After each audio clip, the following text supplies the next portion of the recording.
Hi, so I think before I commence, I just want to ask you all, how many of you look up at the night sky?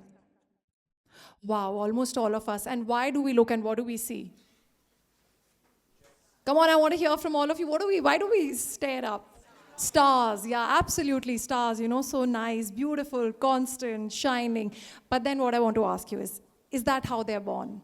I mean, obviously not. They burn, they break, they're violent explosions, and it's only after that that you get to see the shine that you see. So, what I'm getting to is we humans are no different here. All of us at one or a lot of times in life, we all have experienced failing, falling, feeling disappointed, dejected. Yet, what do? We all rise and we reinvent ourselves. And I think you'll all agree, it's somewhere in that chaos that, our own constellation is born.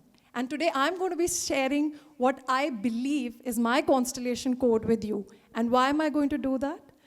Well, not because it is something extraordinary, but because it is embracing my contradictions, all my phases of life, both perfect, imperfect, without feeling guilty or unapologetically. So here we go. How would I describe myself? This is a tag that's been given to me, not what I choose. It's pretty much like three-dimensional, we say, 3 worlds and 1 woman. And why is that so? Because I think I started my life journey, my first profession or career, as a helicopter pilot in the Indian Air Force. Thank you. Being the closest to my heart. And then came the second phase of my life, wherein I was Mrs. India 2024 in the pageantry world. And just when I was living it to the best comes the third phase of my life, which is something I'm personally presently pursuing, that is leading the TA team in one of the finest European IT consultancies as we talk, where I lead a Gen Z team like you all, power-packed lot. So this gathering makes it all together a lot more, I would say emotionally a little more connected for me. So here's how we begin. I think we'll go from this start. We start from this start. So being a third generation defense officer, I was just sharing with one of the speakers, I grew up in a family of uniforms, olive greens. So right from a very early age, like we look up at our parents, we all have our role models. Right from start, I was very clear that one day I'm going to work hard and be worthy of that uniform. I'm going to put on that uniform and serve my country. That was always my calling, my passion, and I was very, very clear of it. But then in the journey of, when it finally happened, came a lot of other phases. In the year 2008, when I was passing out from Hindu college, I was crowned Miss Hindu. I won a lot of pageants that time as well. We participate in these fashion pageants at college level. And that's when I got these deviations. I'm like, what if, this is what's meant for me? But then I think my love or my desire for wearing the uniform and serving the country was a lot more at that point of time. So I made the obvious choice. And then in 2008, I cleared my PABT, my SSB, medicals, and I think within the blink of an eye, after graduation, while my friends were partying, I think I missed out all of that because I straight away landed in the Air Force Academy, Dundigal, and suddenly here it is. I'm in the academy and the ruthless training was about to begin. Was I prepared for it? No, frankly, none of us ever are. And to begin with, I think I'll recollect this first moment when I wore the uniform. So very often you'd ask this question, what did it feel like? I'll say it felt beautiful. The feeling is very surreal. It's like a dream come true. But then, not everything is all fancy and rosy. With that, feeling of finally living my dream, I felt a certain kind of weight. A weight on my shoulders of, whether I'm going to be worthy the uniform, if I'm going to be able to, give it all it takes to finally be able to serve to the best of my abilities. And with that, I think I began my journey of training, which was, as we've all heard, it is very, very ruthless. And I'm never going to tell anybody, even when I motivate them, that they should expect anything easy. There are moments of breakdown. Your day starts as early as 4 a.m. You start with these cross-country runs. There's PT, parade, there's drills happening. Your mind, before you settle in a stage, there's something else happening. At the same time, the academic pressure does not stop. Like we all feel, now we are out of college, we are going to be working, the academic stops. Unlike that notion, the academics were a lot more here. Along with that, the flying training was happening. So I think it was quite merciless and rigorous. And while this entire process was strengthening me to take on to the challenges that I was meant to be facing as a soldier, serving my country, I also happened to learn a certain kind of silence during these, trainings that we were having. I think that is the silence which I felt every morning at 4 a.m. before I started my day. The silence that I felt every day before I faced my fears of the unexpected, and the silence which I felt before I knew I'm going to be encountering something very unexpected. And I think it's somewhere in that silence that I met a version of myself which, trust me, even I did not know existed within me. And that's when I told myself that I'm going to stop asking myself if I can, and I'm going to start telling myself, watch me do this. So with this, I put in the next 14 years of my life. In December of 2009, I finally, very proudly, and even now as we talk, I'm out of Air Force, but I don these wings with a great pride in my heart. I'm still a soldier at heart. I got commissioned into the helicopter branch of the Air Force, 14 years. I served the country with all my heart and soul. And then finally came the time in December of 2023, when it was time for me to bid goodbye to my uniform. But trust me, it was just a goodbye to my uniform, not to the soldier inside me, which still believes in serving the country. Of course, we all are serving our country, it's just that the uniform changes. We all serve in our own ways, right?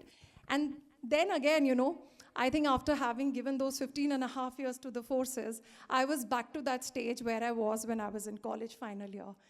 What next after this? Where now? Of course, in the journey of serving, I also happened to marry. I became a wife. I became a mother of 2 beautiful children. So I think my roles, responsibility, the hats that we all say women don, so many multiple roles, they just kept increasing. And yes, it did get very overwhelming at times because, a lot of times we say we on our own put that pressure on us that I'm going to be excelling, I'm going to be doing best. And trust me, I'm guilty. I try to put that pressure on me a lot more than, So I was very inspired with some of the speeches today that it's okay to not be putting that pressure on you all the time. But just then imagine this girl from the combat life, these boots then changed into heels. It was the world of pageantry that I was entering. And the same questions. How would, combat and pageantry go together? I said it's just probably, you need excellent posture in both of them. It's only my shoes that's changing, right? So I chose, my journey from my cockpit to spotlight, if I may say. But here's the other lesson, the second phase of my life, the lesson that I learned. So I went with the intention of giving it a shot, probably living that desire, which I felt somewhere, after college, just got lost in my committed lifestyle that I had. But the moment I felt that crown on my head, I realized that it's not just, how we see pageantry as, being dressed up in a certain way, all poised, elegance, looking pretty, walking the ramp. There is a deeper purpose behind it. You suddenly have a stage available to you and you have people listening out to you. And that's when you realize that you do have the voice and you have the ability to inspire, to tell women that they have the ability to make their choices and it's okay to make whatever choices you want at any and every stage of life. I suddenly felt that now probably I have an audience that I get to motivate and I can probably create maybe a small little difference but a meaningful difference towards a better tomorrow. With that hope in my heart and with the same questions that which one of these are you really? And me telling them, I'm all of them. I do not want to make choices. All these 3 are me. And with this, I think a year of being the reigning queen as Mrs. India, taking every opportunity, whatever platform I could get to inspire and motivate, comes the third phase of my life, which is what I'm currently living in. That of leading the TA team. I'm leading the recruitment team in one of the IT consultancies. And I think, we all at this stage, you all would agree, when we're entering into the corporate world, we have this notion. We feel it's like a ladder. It's ruthless. The memes and all that we see, it's toxic and you got to be, you got to climb that ladder. You got to climb over each other's heads and make it there. So trust me, I'm a very simple person with heart. A lot of people try to talk me into this in corporate, that in corporate. It's not like defense. There's no, like say in defense, it's very clear. If I'm a senior, you're the junior, you listen. I command you, you obey. That's not how it works outside. So I went with a lot of inhibitions, went with a lot of, apprehensions. But then again, let me tell you, I did not find any ladder, please. I just found, yes, a very complex maze. a complex maze of your tasks, your team calls, your deadlines, your tasking, your personal life, your priorities, and most importantly, yourself. But all you had to do was put it all in place, balance it all out. And that's when another very meaningful lesson, I learned out of my not so, I would say, long, it's just been a year and a half, the journey. I just realized that leadership is never about being the strongest or the most impressive voice, in the room. I think it's about making sure that if I'm in a room, every other voice is equally heard, and about uplifting others. Because it is only when we uplift everyone in that room are we actually creating leaders for tomorrow, and are we genuinely making a true example out of it. With this, I would say it's unfair if I do not recollect a moment when I was asked a question about, again, out of all these phases, the storyteller, soldier, and multiple facets, which one are you? I froze. I froze not because I was out of answers. I froze because, yes, even today, I find it very difficult to pick up that one phase of life when I feel I'm all of them. And that's when I decided to call myself luminary. Because luminary is like a constellation with all your perfect and imperfect phases put together. And that imperfection and perfection put together is what illuminates. So here's what I want you all to take with you today when you go back. You have a freedom of choice. You have the ability and the right to make your choices. You can be many things at the same time, and you do not have to be perfect at any or every stage of life.